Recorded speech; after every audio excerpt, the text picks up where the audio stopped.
আমাকে বিদায় দেন, আমি আমার কাজে থাকি। এই সরকারকে স্পষ্টভাবে বলতে চাই, ধৈর্যের সীমা ছাড়িয়ে গেছে, ধৈর্যের বাঁধ ভেঙে গেছে। আগামী 24 ঘন্টার মধ্যে শেখ হাসিনাকে ভারত থেকে বাংলাদেশে ফিরিয়ে আনতে হবে। আমাদের মতন পুলিশ আমাদের দরকার নাই। এই ছাত্র জনতা জীবন দিয়ে কিসের পরিবর্তন করলো, আর কোন সরকারকে ক্ষমতায় বসালো?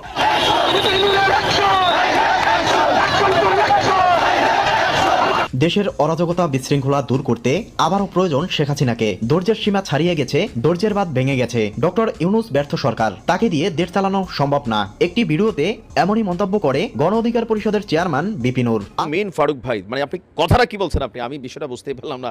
না, আগে একটু শুনি আমরা, মানে কি বলতে চাই তিনি? কি এটা বুঝাইলেন যে ডক্টর ইউনূস রূপে কি মানে লীগ ফিরে আসছে, তিনি কি ইউনূস লীগ বুঝাইলেন? মানে কথাটা কি? চলুন আগে শুনি।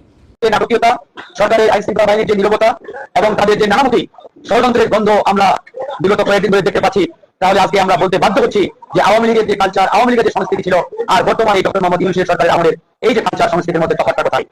তবে নতুন বছরে দলটি আবারও মাঠের রাজনীতিতে সক্রিয় হতে যাচ্ছে।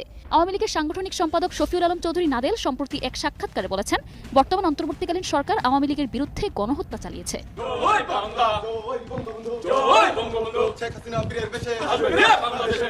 এদিকে গত 5 আগস্টের পর আওয়ামী লীগের মধ্যে তৈরি হয় রাজনৈতিক শূন্যতা, ছেদ পড়ে রাজনৈতিক কর্মকাণ্ডে। এ কারণে 2024 সালকে বলা হয় আওয়ামী লীগের জন্য অন্ধকারময় বছর। নতুন বছরে দেশ বিরোধী অপশক্তির বিরুদ্ধে লড়াই করার অঙ্গীকার করেছে দেশের প্রাচীনতম রাজনৈতিক এই দলটি। ইন্নালিল্লাহ, হঠাৎ করে কি ঘটলো? সমন্বয়কের চাপে ক্ষমতা ছেড়ে অর্থাৎ পদত্যাগ করে নিজেই ক্ষমা চেয়ে সরে যাচ্ছেন ডক্টর মোহাম্মদ ইউনূস। একই ভয়ঙ্কর তথ্য দিয়েছেন ডক্টর মোহাম্মদ ইউনূস। তার বিরুদ্ধে 24 ঘন্টার আলটিমেটাম দিয়ে রাজপথে নেমে পড়েছে ছাত্রলীগ এবং বিরুদ্ধে সকল নেতাকর্মীরা। আসল কথা না বাড়িয়ে ডক্টর ইউনূসের বিরুদ্ধে কঠিন হুঙ্কার এবং আন্দোলন এবং যুদ্ধের প্রস্তুতি যে গ্রহণ করেছে, এবং ডক্টর মোহাম্মদ ইউনূস হঠাৎ করে তিনি ক্ষমা চেয়ে বিদায় নিয়ে চলে গিয়েছেন। নাটেন একটি লাইক করে শেষ পর্যন্ত দেখতে থাকি। আমাকে বিদায় দেন, আমি আমার কাজে থাকি। এই সরকারকে স্পষ্টভাবে বলতে চাই, ধৈর্যের সীমা ছাড়িয়ে গেছে, ধৈর্যের বাঁধ ভেঙে গেছে। আগামী 24 ঘন্টার মধ্যে শেখ হাসিনাকে ভারত থেকে বাংলাদেশে ফিরিয়ে আনতে হবে। আমাদের মতন পুলিশ আমাদের দরকার নাই। এই ছাত্র জনতা জীবন দিয়ে কিসের পরিবর্তন করলো, আর কোন সরকারকে ক্ষমতায় বসালো?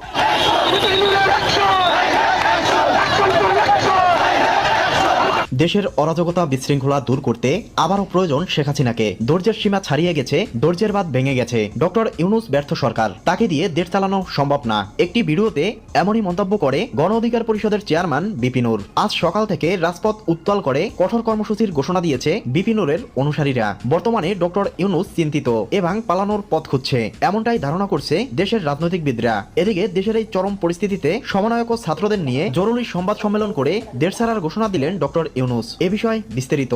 দেশবাসীর কাছে আমার আবেদন, এটা যদি আমি করতে না পারি, এটা আমার কথা যদি না শোনেন আপনারা, তাহলে আমার প্রয়োজন এখানে নাই। আমাকে বিদায় দেন, আমি আমার কাজে থাকি, সেখানে আমি ব্যস্ত থাকি। যদি আমাকে প্রয়োজন মনে করেন, তাহলে আমাকে প্রয়োজন মনে করলে আমাকে দেখাতে হবে যে আমার কথা আপনারা শোনেন। আমার কথা না শুনলে আমার কোনো প্রয়োজন নেই। আমার প্রথম কথা হলো, আপনারা বিশৃঙ্খলা থেকে দেশকে রক্ষা করেন, আপনারা সহিংসতা থেকে দেশকে রক্ষা করেন, যাতে আমরা যা যা আমাদের ছাত্ররা আমাদেরকে পথ দেখায়, সেই পথে আমরা এগিয়ে যেতে পারি। এটা একটা খুব সুন্দর দেশ হতে পারে বাংলাদেশ, একটা খুব সুন্দর দেশের সম্ভাবনা মধ্যে। এই সম্ভাবনাগুলোকে আমরা নষ্ট করে দিয়েছি। এখন আবার সেই বীজতলা আবার তৈরি করতে হবে, আবার আমাদেরকে জেগে উঠতে হবে। তারাই এই বীজতলা তৈরি করবে, তাদের হাত দিয়েই হবে, এবং তাদের দিকে আমরা তাকাবো, এবং আমরা তাদের নির্দেশ মধ্যে আমরা অগ্রসর হব। এখানে সরকারি কর্মকর্তা কর্মচারী যারা আছেন, সেনাবাহিনী, বিমান বাহিনী, নৌবাহিনী প্রধানরা যারা আছেন, তাদের প্রতি অনুরোধ। আর কত ধৈর্য ধরবে বলেন? বাংলাদেশের মানুষ আর কত ধৈর্য ধরবে বলেন? আপনি ধৈর্য ধরতে বলতেছেন, আর কত ধৈর্য ধরবে মানুষ? মানুষ না খেয়ে মরে গেলে ধৈর্য ধরবে? একে একে সবাইকে পিটিয়ে মারবেন, দখলবাজিতা করবেন। আরে আজকের কথা বলতেছি আমি। আজকে চুয়াডাঙ্গায় একজন ছাত্রলীগের কর্মীকে পিটিয়ে মনে করেন, তাকে মনে করেন বেহাল দশা করে। কেন কেন কি? আর কত ধৈর্য ধরবে মানুষ? ধৈর্য ধরবে আর আপনারা এই ধরনের অরাজকতা সৃষ্টি করবে? ধৈর্য ধরবে যাতে আপনার আরো বা আপনার উপদেষ্টা বা সমন্বয়কারীরা আরো ভালোভাবে লুটপাট করতে পারে, এটার জন্য মানুষ ধৈর্য ধরবে? নাকি মানুষ না খেয়ে মরে যাবে বা রাস্তার সাথে মিশে যাবে, এটার জন্য ধৈর্য ধরবে? কোন সময়ের জন্য মানুষ ধৈর্য ধরবে বলেন? আপনাদের বয়স অন্তর্বর্তীকালীন সরকারের 5 মাস হয়ে গেছে। 5 মাসের ভিতরে আপনারা কিঞ্চিত পরিমাণ পরিবর্তন করতে পারছেন? উল্টো বাংলাদেশে আরো কি একটা বেহাল দশা আপনারা সৃষ্টি করছেন একের পর এক। বিপিনুর যে বক্তব্য রাখছেন কিংবা যে ডিসিশন দিছে একদম উপযুক্ত আপনি পদক্ষেপ নিছে। বিপিনুরের অ্যাকশন ডাইরেক্ট অ্যাকশন, একদম ঠিক আছে, পারফেক্ট। কারণ বুঝে গেছে যে আপনাদেরকে দিয়ে এই অতীত বইরা আর এই বইরা খাটাস দিয়ে কখনো দেশ পরিচালনা করা যায় না, আর যাই হোক না কেন, কারণ বলদ দিয়ে কখনো হাল চাষ হয় না ভাই। বাস্তব কথা, সত্যিই বলতেছি। আজ বাংলাদেশে যে অবস্থা, নানান জায়গায় আজকে চুয়াডাঙ্গার মতো জায়গায় একজন ছাত্রলীগের নেতাকর্মীকে যেভাবে পিটিএম মারে, এটা কখনো কি মেনে নেওয়া যায়? তাও কারা মারলো? কেন্দ্রীয় সমন্বয়ক না, আরে কেন্দ্রীয় সমন্বয়ক। কি বলবো ভাই, বলার কোনো ভাষা নাই। আর এরা বলতেছে আপনার ধৈর্য ধারণ করার জন্য। কি ধৈর্য ধারণ করবে? মানুষ কি মরে গেলে ধৈর্য ধারণ করবে? আপনারা কি সেই সময়ের জন্য মানুষকে ধৈর্য ধরতে বলতেছেন? হ্যাঁ, সেই সময়ের জন্য মানুষ কি অপেক্ষা থাকবে? আপনারা না পদত্যাগ করে ফেলুন। বিপিনুর যে বলছে না যে 1 ঘন্টার ভিতরে সমন্বয়ক কিংবা উপদেষ্টাদের পদত্যাগ করতে হবে, একদম পারফেক্ট কথা বলছে। একদম আলটিমেটাম দিছে না, একদম পারফেক্ট আলটিমেটাম দিছে। কারণ আপনারা প্রতিটা জায়গায় ব্যর্থ, আপনারা ব্যর্থ। আপনারা সংবিধান বাতিল করবেন, তারপরে আপনারা 1971 সালকে আপনারা রিসেট বাটন মারবেন, আর হচ্ছে বঙ্গবন্ধুর খুনিকে আপনারা টক শোতে এনে এবং তাকে কিভাবে বাংলাদেশে ফেরানো যায় আপনারা সেই পদক্ষেপ নিচ্ছেন প্রতিনিয়ত। বাংলার মানুষ কি বুঝতেছে না? আজকে মেজর ডালিম যদি ভালোই হতো তাহলে তিনি তখন পালিয়ে গেলেন কেন? তিনি পালিয়ে গেলেন? তিনি তো পালানোর কোনো প্রশ্নই থাকতো না। এখন তিনি এত বছর পরে মানুষের সামনে আসলো, বা আপনারা নিয়ে আসলেন, কেন নিয়ে আসলেন? যাতে আগামী নির্বাচনে আওয়ামী লীগ আর বিএনপিকে মানুষের চোখে কাল বানানো যায় বা নিষেধাজ্ঞা করা যায়। এটার জন্যই আপনারা নিয়ে আসছেন। তাহলে এত বছর কেন আনেন নাই? আপনারা আনেন নাই কেন? কারণ আপনারা দেখতেছেন যে আর পারতেছেন না। এখন আওয়ামী লীগ তো ফিরে আসতেছে, বিএনপি তো আওয়ামী লীগকে নির্বাচন চাচ্ছে। ফারুক ভাই, মানে আপনি কথাটা কি বলছেন? আমি বিষয়টা বুঝতেই পারলাম না আগে একটু শুনি আমরা, মানে কি বলতে চাই? তিনি কি এটা বুঝাইলেন যে ডক্টর ইউনূস রূপে কি মানে লীগ ফিরে আসছে, তিনি কি ইউনূস লীগ বুঝাইলেন? মানে কথাটা কি, চলুন আগে শুনি।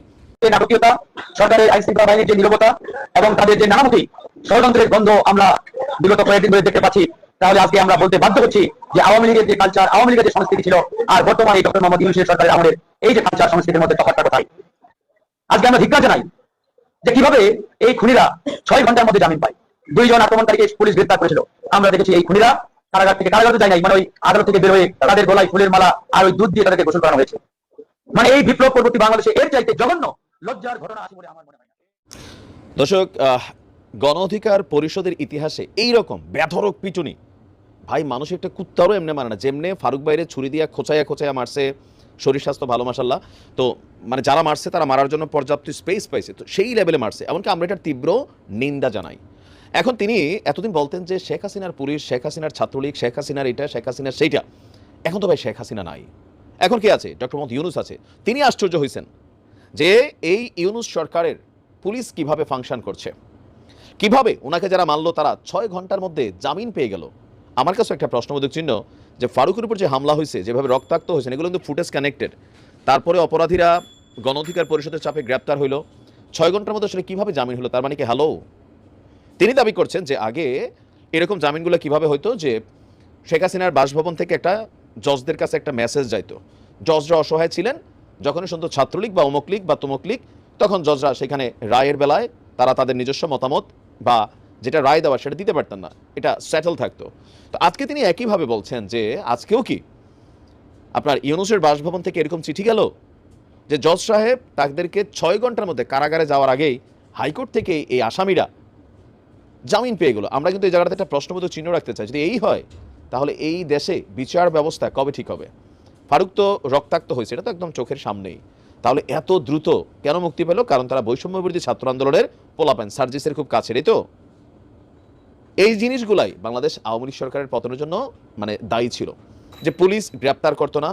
আদালতে গেলে আমাদের বিচারকরা, যে এখন 12 বিচারকের বিরুদ্ধে ইনভেস্টিগেশন হচ্ছে, রাষ্ট্রপতি নির্দেশ দিলেন, তো এখন যারা দায়িত্ব পালন করছেন, সার্জিস্টরা এসে যাদেরকে উৎখাত করলেন বিচারকদেরকে, আমরাও চাইছি বিচার বিভাগ নিরপেক্ষ থাকতে হবে।